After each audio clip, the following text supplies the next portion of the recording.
kemuliaan buat Tuhan kita. Amin. Amin. Haleluya. Coba lihat kiri kanan dulu, ini karena udah siang. Lihat kiri kanan, apakah matanya menunjukkan ada tanda-tanda mau 5 watt? Tentunya tidak. Ya, tidak ada. Karena tadi sungguh luar biasa Bapak Ibu. Saya percaya bahwa Tuhan hadir di tengah-tengah kita pada siang hari ini.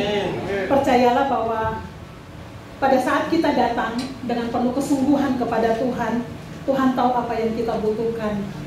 Mungkin orang yang terdekat dengan kita sekalipun, kayak saya, mungkin suami saya, mungkin ada yang saya sedihkan, ada yang saya pergumulkan, mungkin suami saya nggak tahu, tetapi Tuhan tahu. Dan Tuhan tahu memberikan jawaban untuk orang-orang yang sungguh-sungguh mengasihi Tuhan dan mengandalkan Tuhan. Amin. Amin. Saya percaya bahwa pada saat Bapak Ibu mengambil keputusan untuk datang beribadah di tempat ini, itu adalah keputusan yang tepat. Kenapa? Karena pada saat kita datang beribadah kepada Tuhan, kita mengakui bahwa kita butuh Tuhan di dalam kehidupan kita. Pada saat kita datang kepada Tuhan seperti siang hari ini, saya percaya bahwa kita benar-benar menyatakan bahwa Tuhan Yesus di atas segala-galanya dalam kehidupan kita. Kita singkirkan kesibukan kita singkirkan segala apapun, dan kita saat ini ada di tempat ini. Amin. Amin. Waktu yang Bapak Ibu berikan pada siang hari ini adalah kekayaan yang Tuhan berikan di dalam kehidupan kita. Ingat bahwa waktu adalah hal yang sangat mahal di dalam hidup kita. Kenapa? 1 detik yang kita lalui saat ini tidak akan pernah kembali. Bapak Ibu datang beribadah selama 2 jam, siapkan hati sungguh-sungguh, sehingga apa yang Tuhan mau sampaikan, apa yang Tuhan mau kerjakan, itu benar-benar terjadi. Amin. Amin. Bapak Ibu, kita saat ini sedang berbicara tentang serial dari Bapak Gembala, Walking with God. Kalau walking with God itu artinya berbicara tentang kita punya kesepakatan seperti di dalam Amos 3 ayat yang sering didengungkan bahwa berjalankah 2 orang jika mereka belum berjanji. Berjalankah 2 orang, sama saya kayak suami saya, apakah kita bisa masuk di dalam pernikahan kalau kita tidak mengikat janji? Tentunya tidak. Walking with God itu artinya kita bersepakat untuk kita mau berjalan bersama dengan Tuhan. Bapak Ibu, pada waktu bulan lalu di dalam minggu yang kedua ini, karena ini hari ini kita akan part yang ke-6, tapi kita membahas tentang hal ketiga di mana Allah ingin memberkati kita. Ada yang harus Allah kerjakan di dalam hidup kita, tetapi ada hal yang harus kita lakukan dalam hidup kita. Jadi pada saat kita mengikat perjanjian, pihak 1 ada tanggung jawab, pihak 2 ada tanggung jawab, seperti kalau kita di dalam bisnis ya Bapak Ibu.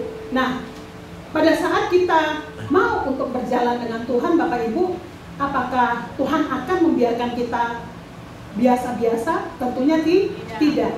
Firman Tuhan mengatakan bahwa Allah ingin memberkati kita secara berlimpah-limpah. Karena segala yang ada di dalam dunia ini, di atas langit bawakan di dalam bumi ini, semuanya milik Tuhan. Kalau milik Tuhan dan kita adalah anak-anak Tuhan, tentunya Tuhan ingin memberikan itu juga kepada kita. Sama kayak kita sebut diri kita adalah anak Allah. Orang tua mana yang gak mau memberikan yang terbaik buat anak? Kalau bisa kita lakukan yang terbaik, itu pasti orang tua akan lakukan itu. Dan itu juga terjadi di dalam kehidupan kita, di dalam hubungan kita dengan Tuhan. Tetapi Bapak Ibu, Allah ingin memberkati kita berjalan dengan Tuhan. Tentunya ada hal-hal yang harus kita lakukan di dalam kehidupan kita. Ulangan, di dalam kitab Ulangan 8 ayat 18 itu mengatakan bahwa Allah memberikan kepada kekuatan untuk memperoleh kekayaan. Kekayaan akan bisa menjadi milik kita Bapak Ibu. Kalau saya bilang kekayaan, kalau saya bilang kelimpahan, harus kita manage di dalam pikiran kita bahwa setiap kita masing-masing itu punya porsi yang berbeda-beda. Kesuksesannya Bu Hera, berlimpahnya Bu Hera belum tentu sama dengan berlimpahnya saya, ya Bapak Ibu. Jadi berlimpah di sini kesuksesan kita di dalam Tuhan itu sesuai dengan yang Tuhan mau lakukan di dalam hidup kita. Bapak Ibu minta tolong Victor yang tabung, keluarkan tabung Bapak Ibu. Jadi ada 8 kekuatan yang Tuhan anugerahkan di dalam kehidupan kita. Kalau bulan lalu yang kita bahas pertama kekuatan adalah bekerja. Nah, bekerja itu step yang pertama. Terus yang kemarin dibawakan pada minggu pertama itu oleh Bapak Pendeta juga, step yang kedua yaitu apa? Apa Bapak Ibu? Mengelola. Saat ini saya akan bawakan tentang multiplikasi ya Bapak Ibu. Tapi di sini kita lihat ada 8 kekuatan. Yang pertama itu bekerja, yang kedua mengelola, putar. Nah, terus ada lagi tentang hikmat. Ada kekuatan memberi, ada mengucap syukur, ada investasi, ada berkata-kata, ada mengandalkan Tuhan. Jadi ini ada 8 kekuatan di dalam kehidupan kita untuk kita bisa dapatkan semaksimal mungkin apa yang Tuhan siapkan buat kita.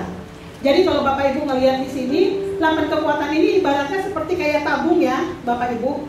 Jadi tabung ini semakin kita punya dinding-dindingnya tinggi, akan semakin maksimal yang kita tampung. Nah, kalau Bapak Ibu lihat mungkin ada yang pendek ya. Nah, kalau yang pendek itu berarti berkat yang kita terima tuh akan sebatas yang paling pendek itu. Jadi artinya apa Bapak Ibu? Selama kita akan membahas tentang serial tentang berjalan bersama Tuhan, mungkin ada hal-hal yang mau Tuhan bereskan di dalam kehidupan kita.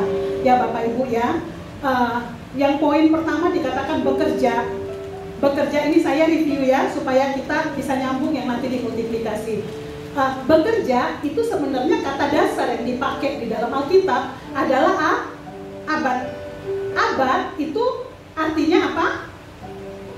Bekerja, berusaha sungguh-sungguh, mengucap syukur, dan ada yang namanya worship. Jadi kalau kita sepakat kita berjalan dengan Tuhan, pekerjaan apapun yang saat ini Tuhan percayakan kepada kita, kita lihat bahwa itu adalah kesempatan untuk kita menyembah kepada Tuhan. Jadi kita melihat pekerjaan bukan menjadi sesuatu beban, tapi kita melihat pekerjaan merupakan kesempatan untuk kita memuliakan Tuhan. Itu kalau kita berjalan bersama dengan Tuhan. Dan saya pastikan bahwa setiap kita di tempat ini mau berjalan bersama dengan Tuhan. Karena hari ini Bapak Ibu duduk di sini, bukan lagi di Ramayana, jalan-jalan, shopping, atau di CCM ya Bapak Ibu. Nah, itu tentang bekerja. Terus setelah kita bekerja, tentunya kita akan mendapatkan hasil. Nah, minggu pertama kemarin Pak Yuda sudah menyampaikan dengan begitu luar biasa untuk kita mengelola hasil. Mengelola itu kita harus mengelola dengan apa? Efektif, efisien, sesuai dengan yang Tuhan mau ya, sesuai dengan waktunya Tuhan. Artinya apa yang Tuhan beri di dalam kehidupan kita, itu kita harus mengelolanya sebaik-baiknya. Pada saat Tuhan beri kita banyak, tapi kita tidak mengelola dengan seefektif dan seefisien mungkin, tentunya berkat itu akan mengalir ke tempat yang gak seharusnya ya Bapak Ibu. Jadi kalau pada saat kita udah bekerja, kita memperoleh hasil dan kita diajar untuk kita harus mengelola dan mempergunakan semuanya itu sesuai dengan maksudnya Tuhan, semuanya akan menjadi apa? Berkat. Saya ingat ada teman-teman kita juga, bahkan itu juga sering disebut bahwa pada saat kita menerima berkat itu nggak semuanya buat kita loh, tetapi ada berkat orang lain yang Tuhan titipkan kepada kita. Pada saat kita mengelola seefektif, seefisien mungkin, kita mengelola seperti yang Tuhan mau, kita bisa peka, ternyata ada berkat orang lain yang Tuhan titip buat kita. Kayak ada orang-orang yang mungkin di bawah kita yang harus kita bantu, itu bisa kita lakukan kalau kita bisa mengelolanya dengan baik. Nah, pada saat kita sudah bisa mengelola dengan baik Bapak Ibu, akan terjadi juga multiplikasi di dalam hidup Bapak Ibu, mari kita baca di dalam Yakobus 1 ayat 25. Saya minta untuk kalau bisa ada yang bantu saya ya. Waktu saya baca ayatnya, baca dengan cepat supaya waktu kita lebih efektif. Yakobus 1 ayat 25.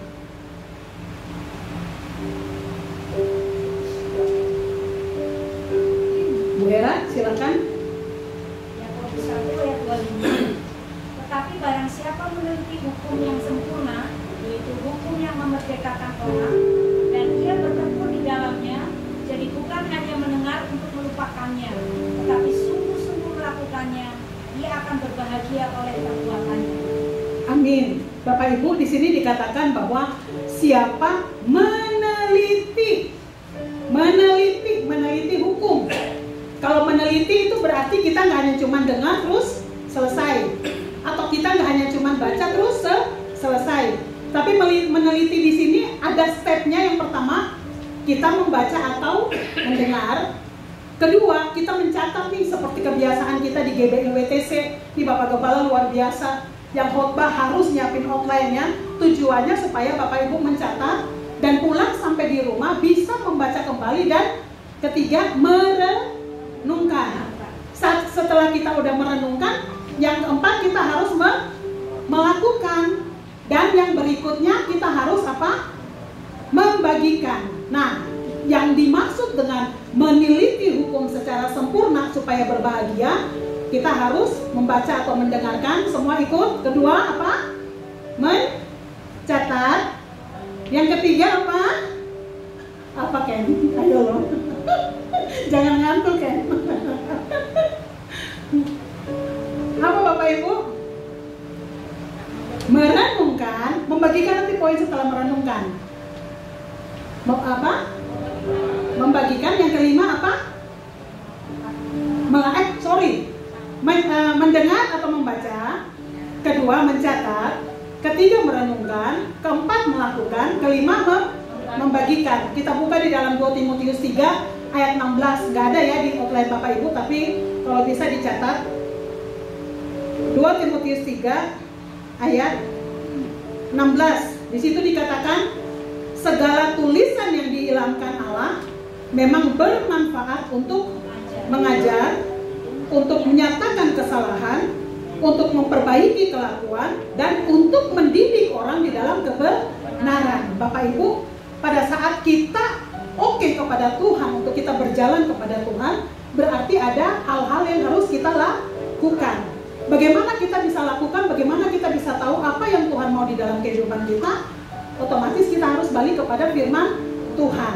Nah, di sini firman Tuhan mengatakan bahwa seluruh yang ada hal-hal di dalam kehidupan kita dipimpin oleh firman Tuhan itu, karena firman Tuhan itu bisa mengajar kita, menyatakan kesalahan, memperbaiki kelakuan, dan untuk mendidik kita di dalam kebenaran. Pada saat kita sepakat untuk berjalan dengan Tuhan, kita taat kepada Tuhan, saya percaya yang tadi tabung itu, yang ada 8 hal yang harus kita kerjakan, mungkin saat ini ada yang sangat rendah. Tapi pada saat kita mendengarkan firman Tuhan, kita renungkan dan kita melakukan, otomatis dengan sendirinya pagarnya akan menjadi tinggi atau naik. Dan pada saat naik, disitulah semakin banyak kapasitas yang akan Tuhan percayakan di dalam hidup kita, Bapak Ibu. Nah, di sini kita akan belajar tentang 3 macam berkat, ya, Bapak Ibu. Yang pertama di dalam Ulangan 28 ayat 1 sampai 14. Yang pertama disebut berkat bakul. Berkat bakul itu apa sih? Berkat bakul itu artinya berkat yang kita makan, kita minum sehari-hari, ya, Bapak Ibu. Terus yang kedua dikatakan berkat lumbung. Berkat lumbung itu artinya berkat yang setelah kita berkat bakul udah selesai, tapi kita masih ada punya lebih di dalam hidup kita, ya.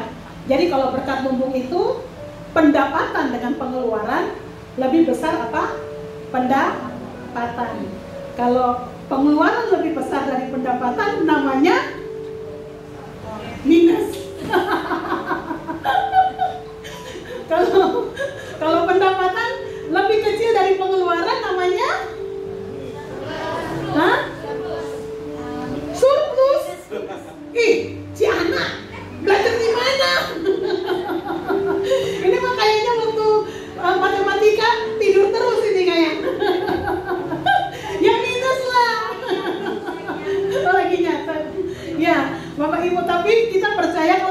sejalan dengan Tuhan, walaupun mungkin lebihnya nggak banyak seperti orang-orang lain, tapi tetap pasti ada berkat tuh lumpur. Tetapi catatannya kita udah kelola dengan baik nggak, gitu ya.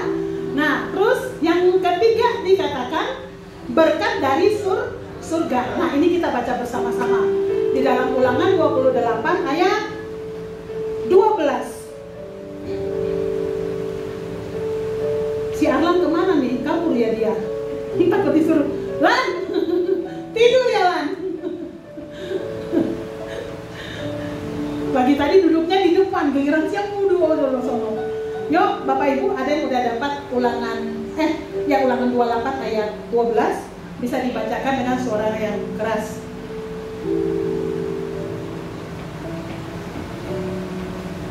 Ulangan 28 ayat 12. Tuhan akan membuka bagimu perbendaharaan-Nya yang melimpah, yakni langit untuk memberi hujan bagi tanahmu pada masanya dan memberkati segala pekerjaanmu, sehingga engkau memberi pinjaman kepada banyak bangsa. Amin. Tetapi engkau sendiri tidak meminta pinjaman. Amin. Bapak Ibu, dikatakan berkat dari surga. Kalau berkat dari surga, otomatis hanya dikhususkan untuk kita yang taat. Kalau berkat bakul, berkat lumbung, siapapun orang yang gak kenal Tuhan juga bisa dapat. Bahkan kalau kita lihat ya di tempat kerja kita, saya punya teman-teman yang saya rasa mereka benar-benar luar biasa. Saya mau bilang bahwa mereka dapat jauh lebih banyak daripada kita. Kenapa? Karena memang mereka giat. Mereka melakukan lebih daripada yang biasanya yang kita lakukan.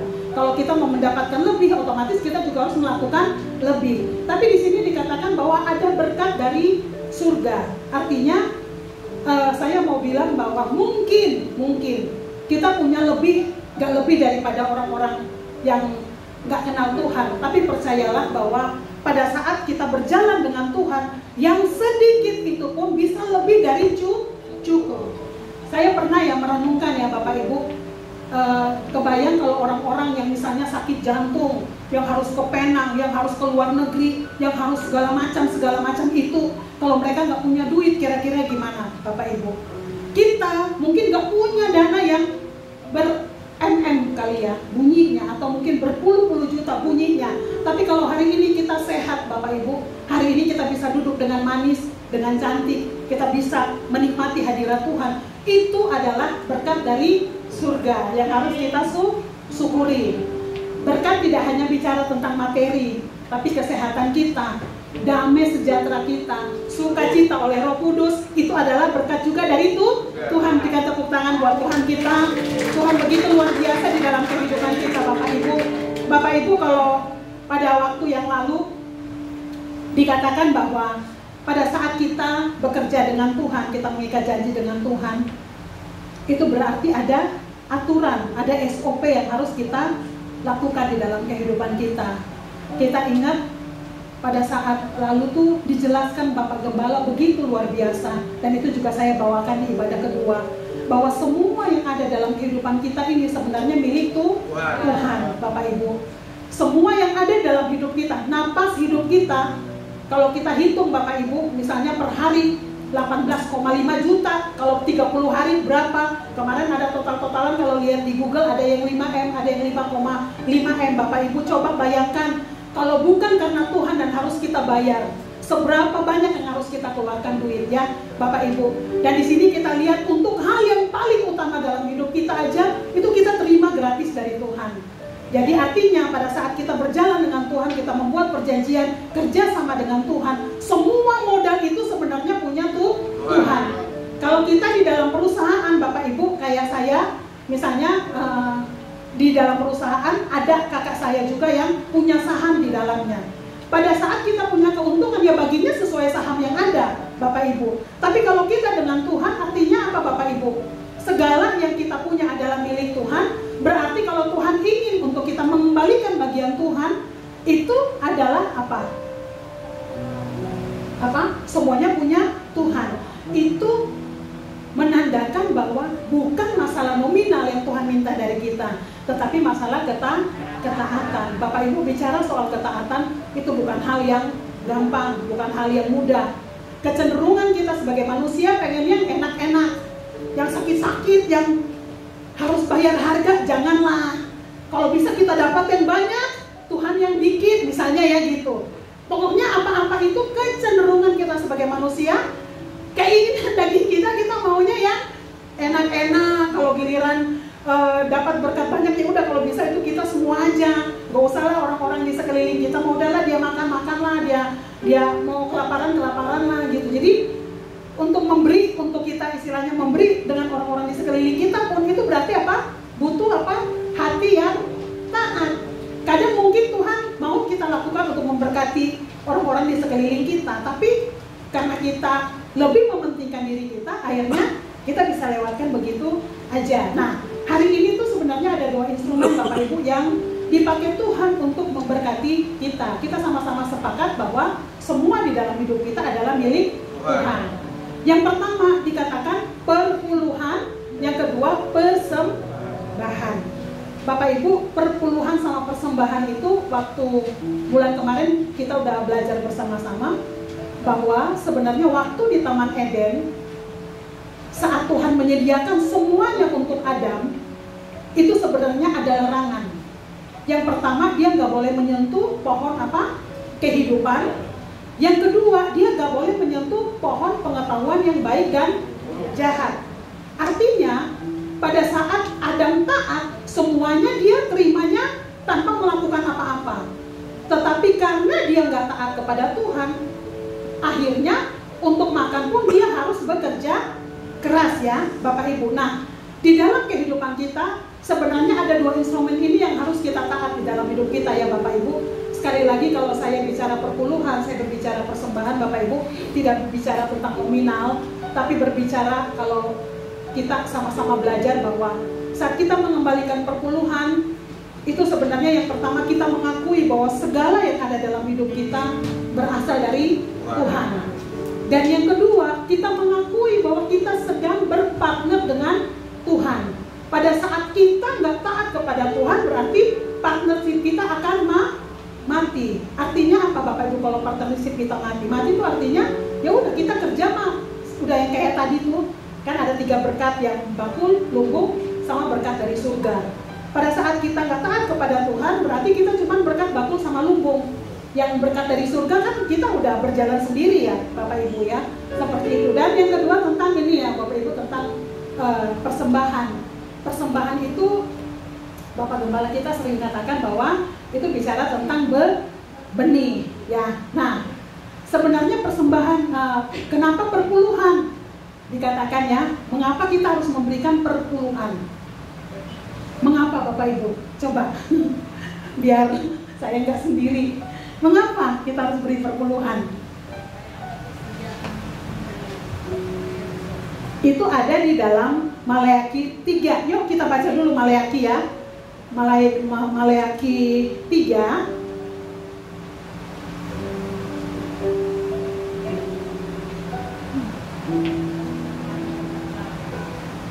ayat 10.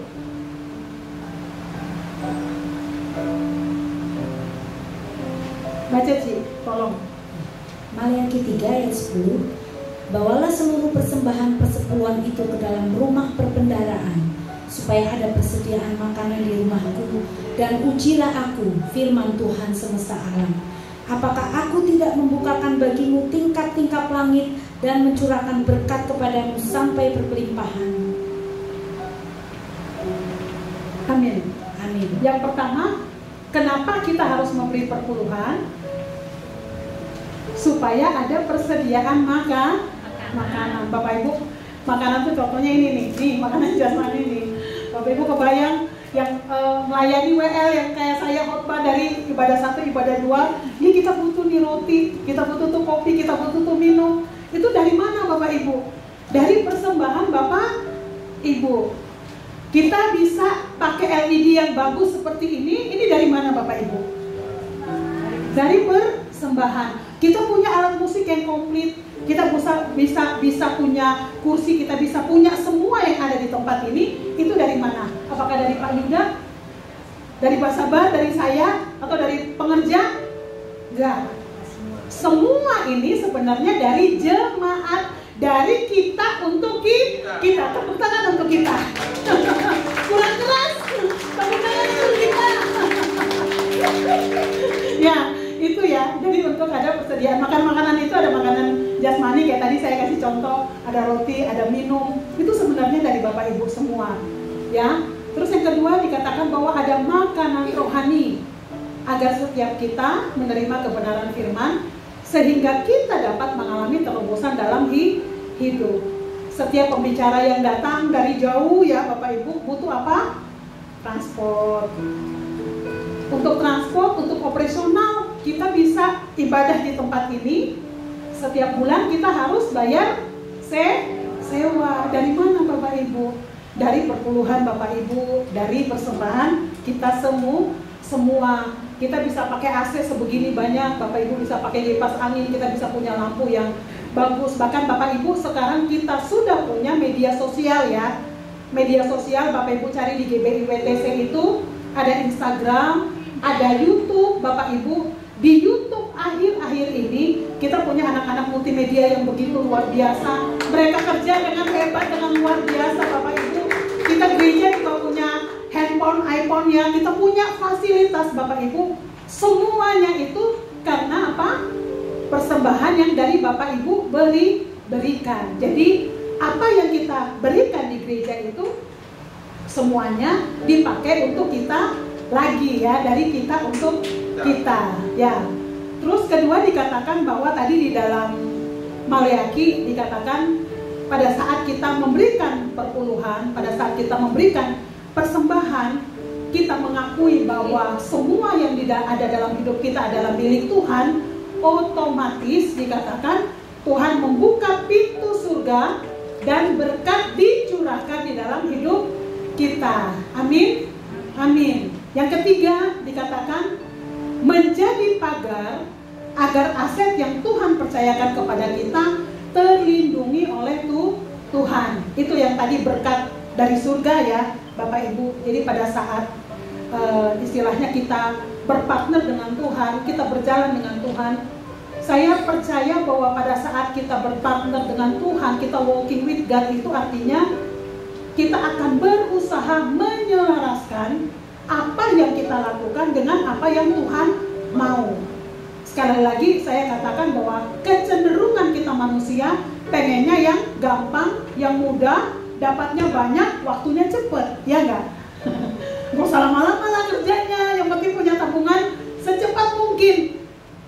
Seperti itu kecenderungan kita manusia. Caranya apa?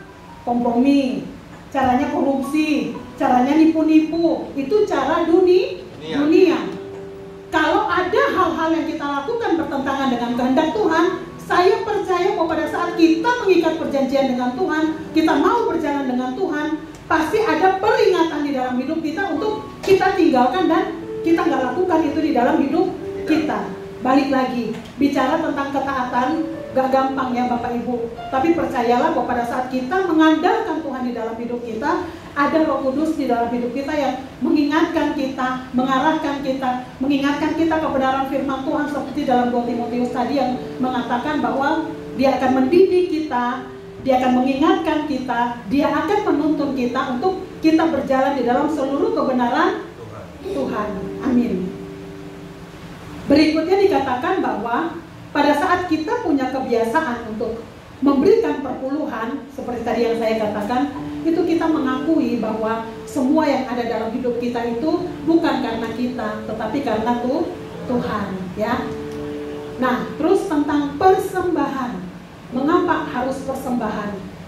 Persembahan berguna untuk melipat gandakan atau memultiplikasikan harta dan aset yang dipercayakan kepada kita. Bapak Ibu nanti baca di dalam Markus 4 ayat 8. Bapak Ibu, waktu saya merenungkan ayat ini, saya diingatkan Tuhan, di dalam hidup kita minimal punya berapa? 1 talenta.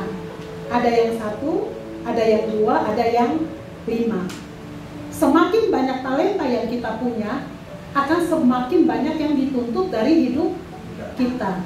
Nah, pada saat kita dituntut dari kehidupan kita dan kita mengelola rupa dikatakan bahwa yang 2 akan melipat gandakan menjadi 4, yang 5 dilipat gandakan menjadi 10. Pada saat pelipat gandaan itu terjadi, sebenarnya sedang berbicara tentang apa Bapak Ibu? Sebenarnya Tuhan sedang berbicara kepada kita. Kita adalah hamba yang bisa dipercaya dan Tuhan memperbesar kapasitas kita. Pada saat kita bisa dipercaya Bapak Ibu, Tuhan memperbesar kapasitas kita. Itu yang dikatakan bahwa setialah dalam perkara-perkara kecil, maka engkau akan dipercayakan perkara yang besar. Pada saat kita nggak benar di dalam perkara kecil, kita juga nggak akan benar di dalam perkara yang besar. Tolak ukur di dalam kehidupan kita Bapak Ibu, coba kita evaluasi di dalam hidup kita. Kira-kira kita ada di tahap yang mana? Apakah saat ini kita sedang melipat gandakan, atau sebenarnya ada yang Tuhan kasih di dalam tangan kita nggak kelola dengan baik, dan itu mungkin Tuhan sedang ambil untuk Tuhan percayakan kepada orang lain. Bapak Ibu bicara tentang kapasitas, bicara tentang talenta, bicara tentang istilahnya Tuhan percayakan dalam hidup kita. Saya tidak batasi bicara tentang materi ya Bapak Ibu, tetapi bagaimana kehidupan kita bisa berfungsi maksimal untuk orang-orang yang memang Tuhan taruh di sekeliling kita, supaya kita benar-benar bisa memberkati mereka dengan mereka melihat kita. Mereka tahu siapa Tuhan di dalam kehidupan kita, dan kita bisa dengan mudahnya menyampaikan firman Tuhan. Mereka menerima Yesus, dan itulah sebenarnya yang Tuhan mau kita lakukan di dalam hidup kita. Bagaimana kita bereaksi, bagaimana kita berespon, bagaimana kita menyelesaikan setiap permasalahan, menunjukkan bagaimana kita melibatkan Tuhan benar-benar di dalam hidup kita, Bapak Ibu. Jadi kalau dikatakan tentang persembahan, itu bicara tentang ketaatan. Bicara tentang melipat gandakan, itu bicara tentang kapasitas kita diperbesar. Tujuannya untuk apa? Supaya orang semakin banyak percaya kepada Tuhan. Amin. Amin. Segala sesuatu Bapak Ibu dikatakan bahwa itu harus dimulainya dari benih. Kita semua ada benih loh dalam hidup kita. Tadi yang saya katakan, ada yang punya 1, ada yang punya 2, ada yang punya 5 ya. Nah ini sekarang kita baru masuk ke dalam 5 hukum multiplikasi. Yang tadi pengantar lihat kiri kanan dulu ketawa. Udah 1 jam baru bilang pengantar. Ya ampun Kak Emil. Nah itu 5 hukum multiplikasi. Yang pertama, udah 1 jam ini loh. Udah ngantuk loh? Enggak, saya lihat nggak ada yang ngantuk. Saya lihat matanya terang benderang. Amin. Nah, yang pertama dikatakan bahwa untuk multiplikasi itu terjadi, yang pertama benih harus, Bapak Ibu outline-nya, ayat-ayatnya pulang baca ya. Kalau kita baca sekarang, kita pulangnya jam 3, mau nggak? Saya mau aja. Soalnya kuota berbicara saya terpenuhi. Kuota berbicara kalau perempuan berapa? Coba 10.000 ya. Saya dari pagi tadi ini udah berapa puluh ribu nih. Tapi sampai jam 3 pun saya masih kuat loh. Bapak Ibu mau nggak? Yuk kita baca firman satu-satu semua. Nah, dikatakan bahwa yang pertama 5 hukum multiplikasi itu, yang pertama benih harus ditanam. Bapak Ibu, waktu saya merenungkan ayat ini, seperti tadi pagi saya katakan bahwa saya tiba-tiba mengingat khotbah dari Ko Samuel 2 tahun apa 3 tahun lalu ya, saya ingat udah lama. Itu sebelum pandemi deh, 2019 ya. Kalau 2019 seperti 5 tahun lalu ya. Tapi saya ingat, tiba-tiba saya ingat. Dikatakan bahwa biji sesawi yang kecil, Bapak Ibu, pada saat dia ditanam, itu baru dia bisa bertumbuh menjadi besar. Jadi dikatakan dalam firman Tuhan bahwa dia biji paling kecil, tapi saat dia bertumbuh, dia menjadi yang paling besar. Artinya apa Bapak Ibu? Benih itu harus ditanam. Kalau tanam di bawah tanah, otomatis dia tersembunyi Bapak Ibu. Bapak Ibu, untuk kita bisa menjadi lebih besar, kapasitas kita menjadi lebih diperbesar sama Tuhan, itu biasanya ada ketaatan yang harus kita lakukan. Ada harga yang harus kita bayar. Ada hal yang gak mengenakan dalam hidup kita yang harus kita lepaskan. saya katakan bahwa berbicara tentang memberi persembahan itu tidak berbicara tentang nominal, tapi berbicara tentang ketaatan. Di dalam hidup kita, termasuk saya, mungkin ada hal-hal yang kita sayang, yang kita nggak mau buang, karena itu sangat menyukakan daging kita. Itu bisa. Nah, untuk kita bisa bertumbuh menjadi lebih besar, kapasitas kita bisa diperbesar, kita harus mati. Pak Herdi minggu keempat ya, bulan kemarin, dikatakan bahwa apa? 3 hal di dalam hidup kita yang menghambat kita berkemenangan: keinginan daging, keinginan mata, dan keangkuhan hidup. 3 hal itu Bapak Ibu sangat mengenakan daging kita. Tetapi dikatakan bahwa untuk kita berkemenangan, kita harus tanam, kita harus lepaskan, kita harus kubur, supaya apa yang Tuhan mau di dalam kehidupan kita itu bisa bertumbuh besar, menjadi berkat seperti pohon, dikatakan burung-burung datang bersarang, semua itu. Artinya kita nggak bisa menjadi diperbesar kapasitasnya kalau kita nggak mau mati. Semakin kita dipercayakan, semakin banyak yang kita pegang, semakin banyak yang harus kita lepaskan. Karena kita akan semakin dituntut. Saya katakan, orang yang punya talenta misalnya 5, untuk dia mengelola, manage waktunya, dia harus begitu luar biasa. Semakin orang semakin besar dipercayakan, dia nggak akan pernah buang-buang waktu. Kenapa? Rugi. Karena ini belum beres, ini belum beres. Jadi kalau hanya cuma sekedar hahaha, kongko ya itu mah boleh lah, untuk healing, untuk me time itu boleh, tapi terbatas.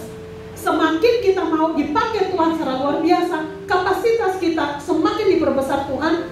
Ada hal yang harus kita manage sedemikian rupa di dalam hidup kita. Itu Bapak Ibu ya. Jadi benih harus ditanam, itu artinya ada hal-hal di dalam diri kita yang Tuhan mau kita matikan, Tuhan mau kita tanam, Tuhan mau kita kubur, supaya apa yang menjadi kehendak Tuhan dalam kehidupan kita itu bisa bertumbuh besar dan menjadi berkat buat orang. Semakin banyak jiwa diselamatkan, dan orang boleh melihat siapa Tuhan Yesus di dalam hidup kita. Amin. Yang kedua, dikatakan bahwa kita harus menabur apa yang ingin kita tuai. Pagi tadi saya kesaksian Bapak Ibu. Jadi waktu saya selesai SMA, saya kuliah ke Bandung. Dan pada saat saya kuliah di Bandung itu, kami setiap semester itu ada off campus namanya. Jadi 1 semester 6 bulan, 4 bulan kita on campus, 2 bulan kita off campus. Jadi off campus itu kita harus pergi pelayanan. Saya ingat saya pertama kali pergi ke Bogor, terus ke Lampung, bahkan sampai ke Binjai. Saya sampai ke Lombok, saya sampai ke Bali. Jadi kalau Bapak Ibu lihat saya semandiri ini, itu karena sudah dibiasakan, udah terbiasa dari saya waktu kuliah itu udah terbiasa. Jalan jauh tuh gak ditemani Bapak Ibu. Kita hanya cuma dikasih tiket, lu naik bus nanti ke Surabaya, nanti turun di mana, nanti udah ada yang jemput. Tapi sepanjang perjalanan itu ya kita sendiri ya Bapak Ibu. Nah, saya ingat banget setiap saya off campus, setiap saya ditempatkan di tempat mana aja, saya selalu punya orang tua rohani. Artinya saya datang, diperhatikan itu bukan perhatikan yang biasa-biasa Bapak Ibu. Kayak kita kayak anak kosan, anak kuliah kan biasa duitnya pas-pasan. Tapi makan bisa nggak kurang. Itu biasanya kalau nggak dari kehidupan Bapak Gembala, kadang-kadang ada jemaat-jemaat yang memang kayak dengan sendirinya, jadi sering bawa makanan segala macam lah, intinya seperti itu Bapak Ibu. Saya pernah satu kali sedang bergumul, terus Tuhan, saya nangis karena ngerasa kok kayak gini amat ya. Tiba-tiba Tuhan ingatin saya tentang pemeliharaan Tuhan. Waktu saya masih kuliah, gak punya duit, kurang duit lah, seperti itu. Tapi dipelihara Tuhan sedemikian rupa dengan perhatian orang-orang yang ada di sekeliling saya. Jadi bersyukurnya kalau hari ini kita menjadi anak kosan dan ada yang perhatiin, itu adalah berkat Tuhan. Amin. Amin. Bapak Ibu juga ya diperhatikan Tuhan, dibawain makanan tiba-tiba. Amin. Nah, jadi pada saat saya sedang bergumul, tiba-tiba Tuhan ingatin saya Bapak Ibu. Jadi lagi kayaknya ngerasa paling menderita lah gitu. Terus tiba-tiba Tuhan ingatin saya tentang kebaikan-kebaikan Tuhan yang saya terima saat saya sedang off campus. Orang satu-satu Tuhan ingatin. Setelah saya diingatin itu, Tuhan ingatin papa saya, Bapak Ibu. Jadi papa saya itu dulu kami tinggal di Kupang. Papa saya itu punya kampung itu 45 kilo lah dari Kupang. Itu sekolah yang ada cuman SD sama SMP. Jadi kalau orang mau SMA, orang mau SMK, orang mau kuliah, itu dia harus ke Kupang. Nah, pada saat dia ada di Kupang, itu tinggal di rumah kami. Dan saat dia tinggal di rumah kami, semua kebutuhannya itu ya dibiayai sama papa saya. Gitu. Jadi kami makan A, dia juga A. Pokoknya papa saya nggak ada beda-bedakan. Dan di situ Tuhan ingatkan saya bahwa semua kebaikan-kebaikan yang saya terima itu ternyata sudah ditabung oleh papa saya. Jadi Bapak Ibu, pada saat kita melakukan hal yang baik terhadap orang lain, tapi ini kita bukan transaksional ya. Artinya gini, saya lakukan baik ini supaya nanti saya mendapatkan baik. Enggak, itu urusan Tuhan. Pokoknya kita nabur yang baik-baik aja. Nanti soal pertumbuhan dan kapan itu urusan Tuhan Bapak Ibu. Tapi percayalah bahwa dikatakan pada saat kita melakukan itu, bukan cuma kita yang ngalamin ya. Kita nggak tahu anak cucu kita besok seperti apa, seperti bagaimana. Tapi pada saat kita berjalan bersama dengan Tuhan, kita nggak perlu khawatir. Anak cucu kita tidak akan pernah meminta roti, karena dipelihara oleh Tuhan. Dengan tepuk tangan yang terbaik buat Tuhan kita. Amin. Dan yang ketiga, dikatakan bahwa ukuran yang kita pakai akan menentukan ukuran hasil tuayan. Nanti Bapak Ibu baca di dalam 2 Korintus 9 ayat 6. Jadi yang dipadatkan, yang digoncangkan, bahkan sampai tumpah ke luar, keribaan, bahkan sampai berlimpah, itu karena takaran dari kita, Bapak Ibu. Saya percaya dan saya nggak tahu Bapak Ibu sedang bergumul apa untuk saat-saat ini dalam keluarga, mungkin hidup secara pribadi saya nggak tahu. Tapi percayalah bahwa pada saat kita komitmen untuk kita berjalan dengan Tuhan, kalau Tuhan ingatkan ada hal yang harus kita ubah, ada hal yang harus kita tinggalkan, tinggalkanlah. Jadi jangan kita nunda-nunda ya Bapak Ibu. Terus kita lihat benih harus ditabur di dalam tanah yang baik atau subur. Itu ada dalam Markus 4 ayat 8. Karena di tanah yang subur itu artinya benih itu akan bertumbuh secara maksimal. Tentang tanah yang subur itu bicara tentang kita lakukan, nanti Tuhan yang kerja. Yang kelima dikatakan bahwa tuayan selalu butuh waktu. Apa yang kita tanam mungkin gak hari ini kita terima, gak hari ini kita tuai ya Bapak Ibu, tetapi apa yang kita tanam itu pasti akan bertumbuh. Apa yang kita pilih untuk kita tabur, yang kita mau tuai, apa yang kita pilih untuk nanti dituai oleh anak cucu kita, itu balik lagi, itu adalah keputusan setiap kita ya Bapak Ibu. Bicara tentang ketaatan kita kepada Tuhan, saya ada punya kesaksian Bapak Ibu dalam minggu ini, bukan minggu ini, dalam 2 bulan terakhir ini Bapak Ibu. Ini bagaimana dari istilahnya ketidaktaatan, konsekuensi dari hal yang tidak kita perhatikan secara serius, itu mengakibatkan kerugian yang sangat besar. Kerugian yang sangat besar itu tidak hanya cuma materi, tetapi perhatian, fokus, waktu, itu benar-benar luar biasa. Jadi kami punya perusahaan Bapak Ibu, itu udah berdiri dari 2011, dan awal mulai masalah itu sebenarnya 2013. Jadi waktu 2013 itu kami ada keterlambatan untuk pelaporan pajak, dan waktu itu saya memang gak terlalu konsentrasi untuk urusan itu karena saya punya karyawan di kantor yang ngurusnya tuh full karyawan. Jadi dia yang data, dia yang lapor, segala macam itu dia. Nah, jadi ternyata karena keterlambatan itu tentunya ada denda administrasi Bapak Ibu. Nah, denda administrasi karena kita nggak selesaikan, jadi bertumpuk, bahkan karena itu nggak saya konsentrasi, itu bisa berkali-kali kesalahan dilakukan Bapak Ibu. Sampai pada saat waktu di-printin tentang itu bisa totalnya tuh sekitar 40-an lebih. Waduh, saya sampai lihat gara-gara ini Bu Hera juga tahu ya, keterlambatan ya. Kayak kita misalnya harus lapor PPN misalnya bulan Mei, kan kita lapornya di bulan Juni, tapi bulan Juni itu maksimal akhir bulan. Kalau kita udah di tanggal 1 Juli itu berarti udah langsung keluar surat denda. Dendanya tuh 500.000. Terlambat tuh 500.000 Bapak Ibu. Tapi itu untuk PPN aja, itu belum PPH, belum hal yang lain-lain Bapak Ibu. Nah, jadi pada saat itu sebenarnya dari 2015-16 kan udah tahu ya, cuman dicuekin aja. Karena apa? Karena belum terlalu butuh. Karena semua akses kita masih berjalan normal, minta nomor seri masih oke-oke aja. Kita laporan, kita jualan, nggak ada masalahnya Bapak Ibu. Yang jadi masalah itu 2 bulan lalu. Jadi karena biasa kalau kita perusahaan itu kita pakai internet banking ya. Kalau internet banking itu kan semua kebutuhan kita kan udah di situ. Mau cek, mau segala macam, mau untuk rekening koran, terus kita misalnya mutasi, kita nggak perlu capek-capek ke bank karena kita dengan internet banking aja semuanya udah oke, udah selesai. Yang jadi masalah 2 bulan yang lalu token saya untuk internet banking itu nggak bisa, habis baterai. Waktu saya datang ke BCA, dia bilang, Bu, ini nggak bisa ya Bu, Ibu nggak bisa ganti tokennya karena akte perusahaan Ibu harus diperbaharui. Saya bilang, saya butuh banget nih dana yang ada di dalam rekening kantor. Ini gimana ya?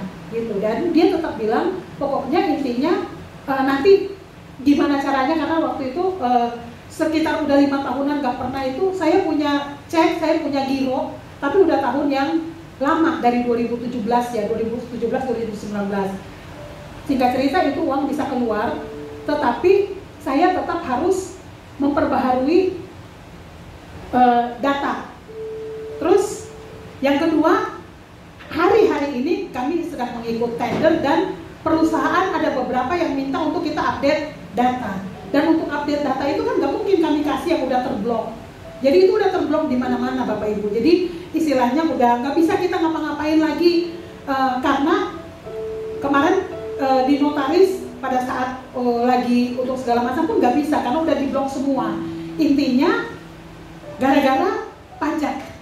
Pajak ini bukan karena saya makan PPN ya Ibu-Ibu, tetapi denda administrasi. Jadi karena terlambat lapor, jadi denda administrasinya sekian banyak yang harus saya selesaikan. Nilainya nggak kecil bagi kami, karena puluhan juta. Jadi pada saat ada negosiasi, saya dikasih solusi itu. Yang pertama, saya bisa mengajukan surat untuk pemutihan ke Kanwil. Tetapi itu 6 bulan baru bisa keluar. Sedangkan kan sekarang kami diberi waktu untuk dalam sekian waktu kami harus segera mungkin update data di perusahaan-perusahaan. Jadi itu nggak mungkin. Yang kedua, kami dikasih solusi untuk kami bisa mencicil Bapak Ibu. Semua data, semua yang kebutuhan, bahkan jaminan pun udah kami bawa nih ke kantor pajak. Ada yang istilahnya aset BPKB yang bisa kita jaminkan di pajak. Ternyata pada saat proses kita ditolak. Karena dinyatakan perusahaan kami bersih, perusahaan kami sehat, karena nggak punya hutang apa-apa Bapak Ibu. Nah, pada saat dinyatakan seperti itu, saya yang nggak terima. Karena saya kayak ngerasa punya hutang puluhan juta, tapi karena denda administrasi. Saya sempat ngomong sama orang pajak, saya bilang, Pak, ini mah namanya matiin UMKM dong Pak. Masa istilahnya saya udah nggak bisa jualan, terus saya harus dibayar sekian puluh juta, saya udah nggak mau hutang-hutang Pak, gitu. Apalagi hutang buat denda administrasi, mana mau saya, gitu. Denda-denda yang lain nggak mau, apalagi ya, istilahnya hutang untuk yang lain-lain, untuk aset saya nggak mau, apalagi ini mau hutang untuk denda administrasi, sayang amat ya Bapak Ibu. Singkat cerita, itu tetap harus kami selesaikan, dan dengan cara harus membayar lunas semua dalam tempo waktu yang sesingkat-singkatnya. Dari cerita ini Bapak Ibu, saya hanya cuma mau katakan bahwa pada saat kami diperingati itu kami nggak peduli karena kami merasa itu belum penting, kami merasa itu belum terlalu butuh. Tapi dengan berjalannya waktu, akhirnya kan kami nggak bisa ngapa-ngapain. Akses bank nggak bisa, mau untuk perusahaan nggak bisa, pokoknya semua kami nggak bisa ngapa-ngapain selain kami harus mengambil keputusan untuk selesaikan Bapak Ibu. Nah, Artinya gimana Bapak Ibu? Ini bicara tentang ketaatan. Saat kita menunda ketaatan yang sedang Tuhan kerjakan di dalam kehidupan kita, mungkin hari ini kita merasa semuanya biasa-biasa, tapi jangan sampai saatnya nanti kita nggak ada punya pilihan dan kita harus menanggung akibat yang nggak harus kita tanggung di dalam kehidupan kita. Saya merasa sangat rugi karena saya harus mengeluarkan duit sebegitu banyaknya hanya untuk membayar denda pajak. Tetapi sebenarnya di dalam situ Bapak Ibu, kemarin saya diingatkan Tuhan tentang istilahnya di dalam kita bekerja, Tuhan pun ingin kita melakukan semuanya bersih ya Bapak Ibu. Jadi dalam hutang pajak itu pun kita sebagai warga negara yang baik pun kita harus selesaikan, kita harus bereskan. Supaya apa Bapak Ibu? Supaya memang benar-benar kita melakukan segala sesuatu dengan baik. Pada saat saya lagi negosiasi dengan petugas pajak, tiba-tiba Tuhan ingatin saya, kita buka di dalam Amsal 25 ayat 25 ya Bapak Ibu. Ini pelajaran yang bagi saya sangat mahal tapi penting luar biasa di dalam hidup kita. Karena bagaimana kita berespon dan bereaksi itu menunjukkan siapa Tuhan yang kita sembah. Ayat 25. Di situ dikatakan, seperti mata air yang keruh dan sumber yang kotor, demikianlah orang benar yang khawatir di hadapan orang fasik. Amsal 25 ayat 25 Bu. 26 maaf, Amsal 25 ayat 26. Bapak Ibu, ada poin lagi yang harus kita belajar bersama-sama. Bagaimana Bapak Ibu bereaksi dengan orang-orang yang belum kenal Tuhan pada hari-hari ini. Apakah Bapak Ibu menunjukkan bahwa Bapak Ibu punya masalah yang sangat besar dan tidak ada jalan keluar? Bagaimana mereka mau melihat Tuhan yang sumber solusi di dalam kehidupan kita kalau kita ketemu dengan orang-orang yang belum kenal Tuhan, yang kita cerita khawatir kita, takut kita, segala macam di dalam kehidupan kita. Saya pada saat mengalami ini Bapak Ibu, saya mengalami kemenangan yang luar biasa. Karena pada saat terakhir saya negosiasi dan tidak ada pilihan lain, saya bilang kepada petugas pajak, Pak, saya minta waktu kurang lebih 2 hari, tapi saya akan selesaikan. Bapak Ibu, pada saat saya berdiri untuk menyelesaikan semua pembayaran itu, saya merasa dari dalam hati saya tuh ada damai sejahtera yang luar biasa. Pada saat saya merasakan damai, saya percaya bahwa orang itu boleh melihat. Pasti kan KTP saya kelihatannya orang Kristen. Wah, kita anak-anak Tuhan, kita orang-orang benar, kita bisa menyelesaikan apa yang menjadi tanggung jawab kita. Dan saya percaya bahwa di dalam itu, tanpa saya ngomong pun ada menjadi suatu kesaksian. Poin buat kita Bapak Ibu, bagaimana kita berinteraksi dengan orang-orang di sekeliling kita, respon kita, keputusan-keputusan kita menunjukkan siapa Tuhan yang kita sembah. Pada saat kita di depan orang yang belum percaya, kita keluh kesah terus, kita khawatir terus, kita ngomong hal-hal negatif terus, bagaimana mereka mau tertarik untuk datang kepada Tuhan kita? Kita harus jaga ya Bapak Ibu. Dengan kita berjalan dengan Tuhan, Tuhan akan memperbesar kapasitas kita. Melalui kehidupan kita, banyak jiwa dimenangkan untuk kemuliaan Tuhan. Ingat, apa yang sedang Tuhan minta untuk kita taat, lakukanlah. Pada saat kita mengangkat tangan, Tuhan akan turun tangan. Pada saat kita merasa nggak mampu, Tuhan akan mampukan kita. Tuhan Yesus memberkati. Amin. Saya undang untuk kita bangkit berdiri, Bapak Ibu.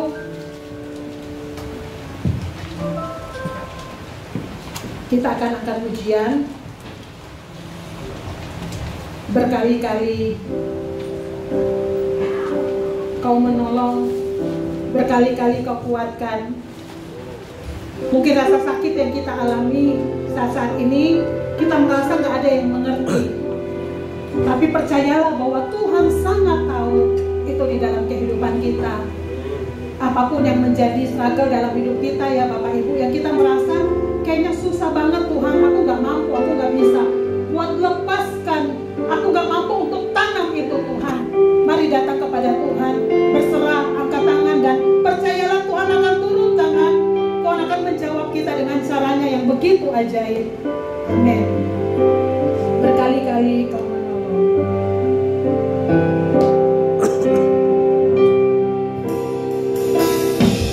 Berkali-kali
kita ada pada siang hari ini, itu karena pertolongan Tuhan yang tiada henti-hentinya dan tiada putus-putusnya di dalam hidup kita.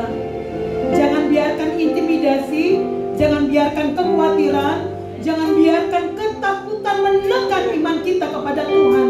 Saya tidak tahu apa yang saat ini Bapak Ibu sedang pergumulkan, tetapi saya percaya kalau pada siang hari ini Bapak Ibu duduk di tempat ini untuk mendengarkan kebenaran firman Tuhan, Tuhan mau memerdekakan, Tuhan mau memberikan kemenangan. Fokus kepada Tuhan, bangkitkan iman percaya kepada Tuhan. Tuhan ingatkan saya tentang Abraham, Bapak Ibu.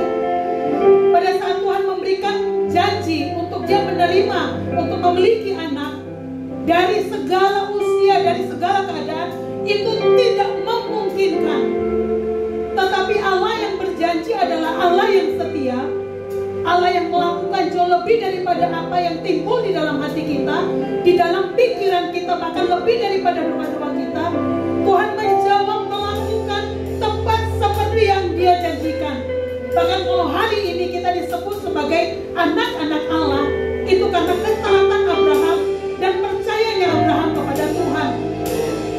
Biarlah apapun yang saat ini menjadi pergumulan di dalam kehidupan kita, Bapak Ibu datang kepada Tuhan pada siang hari ini. Berbicaralah kepada Tuhan, angkat hati. Kalau ada yang mau dikatakan kepada Tuhan, silakan katakan kepada Tuhan, supaya beban itu tinggal di tempat ini. Bapak Ibu tidak pulang membawa beban, tetapi Bapak Ibu pulang membawa kemenangan yang sudah Tuhan siapkan pada siang hari ini di dalam nama Tuhan Yesus Kristus. Haleluya Tuhan.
Firman Tuhan mengatakan bahwa 7 kali orang benar jatuh, dia tidak akan tergeletak sebab tangan Tuhan yang menopang.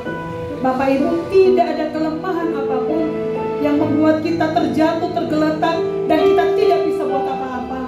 Ada tangan Tuhan yang begitu kuat, penuh kuasa yang ada di dalam kehidupan kita. Biarlah kita datang dengan penuh kerendahan hati di hadapan Tuhan. berserah dan kita katakan, bangkitkan iman percayaku Tuhan, untuk tetap melihat kemenangan yang sudah Engkau siapkan di dalam kehidupanku Tuhan. Perbesar kapasitas kami Tuhan, sehingga melalui kehidupan kami banyak jiwa dimenangkan untuk kemuliaan dan hormat nama-Mu Tuhan. Terima kasih Tuhan, setiap anak-anak-Mu yang datang dengan pergumulan apapun Tuhan, mereka membawa pulang kemenangan Tuhan bersama dengan Engkau. Yang dalam keadaan sakit Engkau sembuhkan Tuhan, kesembuhan yang daripada Engkau Tuhan benar-benar mengalir di tempat ini Tuhan. Kami percaya Engkau hadir, Engkau menjamah, Engkau memulihkan, Engkau menyembuhkan Tuhan, menguatkan setiap kami. Kemenangan menjadi bagian di dalam hidup kami Tuhan, karena hanya kebenaran firman-Mu Tuhan yang memerdekakan setiap kami Tuhan. Tuhan, terima kasih untuk kehadiran-Mu di tengah-tengah kami pada siang hari ini. Segala pujian, hormat, kemuliaan, kebesaran bagi Engkau selama-lamanya. Mari kita mengangkat tangan kita di hadapan Tuhan, angkat iman percaya kita kepada Tuhan. Pulanglah di dalam damai sejahtera dan sukacita yang daripada Allah, kekuatan daripada Tuhan Yesus Kristus, penyertaan daripada Tuhan Yesus Kristus mengalir di dalam kehidupan kita. Persekutuan yang manis dengan Allah Roh Kudus ada di dalam hidup kita, menyertai kehidupan kita. Mulai hari ini, besok, sampai Tuhan Yesus datang kedua kali, Dia mendapati kita semua